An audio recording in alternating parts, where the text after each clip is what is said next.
அன்பானவர்களே, இயேசு கிறிஸ்துவின் நாமத்தில் என் அன்பின் வாழ்த்துக்கள். சுகமாயிருப்பீங்க நம்புகிறேன். தேவனுடைய தயவுள்ள கரம் ஜனவரி மாதத்தின் 4ஆம் தேதியை காணும்படி செய்தது. கர்த்தருக்கு ஸ்தோத்திரம். கர்த்தருக்குள்ளே சந்தோஷமா இருங்க. கர்த்தருடைய பாதுகாப்புக்குள்ளே நீங்கள் இருக்கிறீங்க. அவருடைய மகிமை வெளியரங்கமாகிற ஒரு வருஷம். அதனால் அற்புதங்களை எதிர்பாருங்க. சரியா?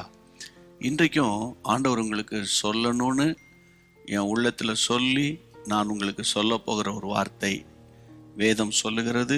யோவான் 7ஆம் அதிகாரம் 38-39 வேத வாக்கியம் சொல்லுகிறபடி, என்னிடத்தில் விசுவாசமாய் இருக்கிறவன் எவனோ அவன் உள்ளத்திலிருந்து ஜீவ தண்ணீர் உள்ள நதிகள் ஓடும் என்றார். 39 தம்மை விசுவாசிக்கிறவர்கள் அடைய போகிற ஆவியை குறித்து இப்படி சொன்னார்.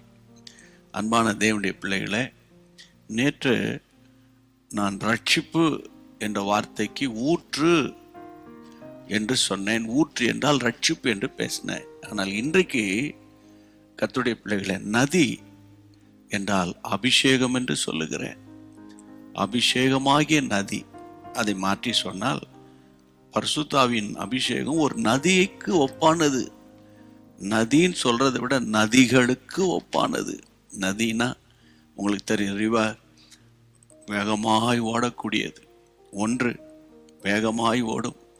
இரண்டாவது, அது போகிற பாதையெல்லாம் செழிப்பை உண்டாக்கும். பட்டணமோ கிராமமோ, சில நகரங்களுக்கு நடுவே நதிகள் ஓடுகிறதை பார்த்துருக்கிறேன். அந்த நகரம் முழுவதும் செழிப்பாக இருக்கும். சில கிராமங்களின் வழியாக போகிறத பார்த்துருக்கேன். அந்த கிராமங்கள் 2 பக்கமும் வயல் வெளிகளெல்லாம் பசுமையாய் காணப்படும். என் அன்பு தேவனுடைய பிள்ளைகளே, இந்த நதி போகும் இடமெல்லாம் செழிக்கும் என்று வேதம் சொல்லுகிறது. அப்போ பரிசுத்தாவியாகிய நதி, கர்த்தருடைய பிள்ளைகளே, நீங்க பெற்றிருக்கிற அந்த அபிஷேகம் ஒரு நதியை போல ஓடக்கூடியதாக இருக்கணும்னா நீங்க பரிசுத்த ஆவியானவரோடு இணைந்து ஓடணும். ஆமென். அபிஷேகத்தை நீங்க கட்டுப்படுத்தக்கூடாது. தேவைக்கு மாத்திரம் பரிசுத்த ஆவியானவரோடு சார்ந்து கொள்ளக்கூடாது. எப்போதும் ஆவியானவரை நம்பி ஆவியானவரை சார்ந்திருந்தால் அந்த நதி போன்ற பரிசுத்தாவின் அபிஷேகத்தை நீங்க நல்லா ஃபீல் பண்ணுவீங்க. யாராவது ஒருவர் நதியை நான் நிறுத்துவேன் என்று சொல்லி குதித்தால் என்ன நடக்கும்? மூழ்கி விடுவார் என்று நீங்க நினைக்கிறீங்கல்ல? உண்மைதான். ஒருவேளை அவருக்கு நீச்சல் தெரியுமா இருக்கும் என்றால் அவர் நீந்தலாம். நான் என்ன சொல்றேன்னா, அபிஷேகத்தை யாராலும் தடை செய்ய முடியாது. தடை செய்ய வேண்டும் என்று முற்படுகிறவர்களே அபிஷேகம் பெற்றுவாங்க. கர்த்தருக்கு ஸ்தோத்திரம்.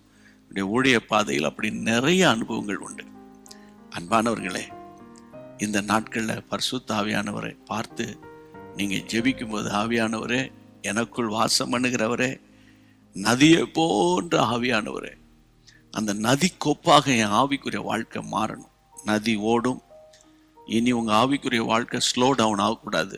ஜெப வாழ்க்கை, அபிஷேக வாழ்க்கை, பரிசுத்த வாழ்க்கை, விசுவாச வாழ்க்கை, பொருளாதார வாழ்க்கை ஸ்லோ டவுன் ஆகாது. ஏன்னா நதி ஓட போகிறது. ஆமென். இந்த வார்த்தை அப்படியே பிடிச்சுக்கோங்க. நதி போகிற இடம்லாம் செழிக்கும். ஆண்டவரே, நான் எங்கெல்லாம் இருக்கணும் அங்கே எனக்கு செழிப்பான ஒரு வாழ்க்கை தான் தரப்போறீங்க. சரியா? அதனால வீட்டில் இருக்கிறதும், நீங்க எங்க போனாலும், எந்த தேசத்துக்கு போனாலும், எந்த ஊர்ல போனாலும் நீங்க செழிப்பாயிருப்பீங்கன்னு ஆண்டவர் பேசுறாரு. ஜெபம் பண்ணலாமா? நம்புறீங்களா? ஆனா ஒண்ணு நீங்க செய்ய வேண்டிய காரியம் என்னன்னா, உங்களுக்குள்ள இருக்கிற ஆவியானவரை அனல் மூட்டி ஜெபம் பண்ணி ஆவியில நிரம்பி பைபிள் வாசிக்கணும். ஆவியில நிரம்பி களி கூர்ந்து கர்த்தரை ஆராதனை பண்ணணும். ஆவியில நிரம்பி நிரம்பி ஜெபிக்கணும். அது உங்கள் பகுதி.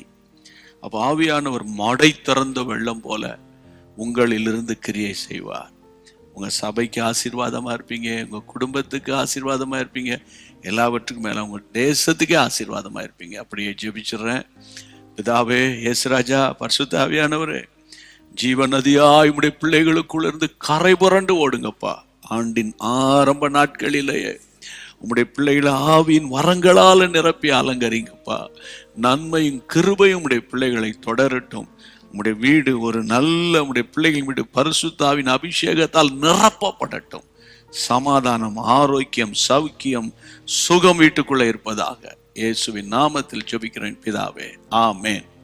கட்டாயம் ஷேர் பண்ணி கர்த்தருடைய நாமத்தை மகிமைப்படுத்துங்க. ஹிந்தியில் கேட்டீங்கல்ல, உங்கள் நண்பர்களுக்கெல்லாம் நீங்கள் ஷேர் பண்ணுங்க. God bless you. அன்பான தேவனுடைய பிள்ளைகளே, இச்செய்தி உங்களுக்கு மிகுந்த ஆசீர்வாதமாக இருந்ததென்று நாங்கள் நம்புகிறோம். தொடர்ந்து எங்கள் செய்திகளை கேட்டு கர்த்தருக்குள் ஆசீர்வதிக்கப்பட ஜீசஸ் மீட்ஸ் மினிஸ்ட்ரீஸ் என்கிற எங்கள் யூடியூப் சேனலை சப்ஸ்கிரைப் செய்யுங்கள்.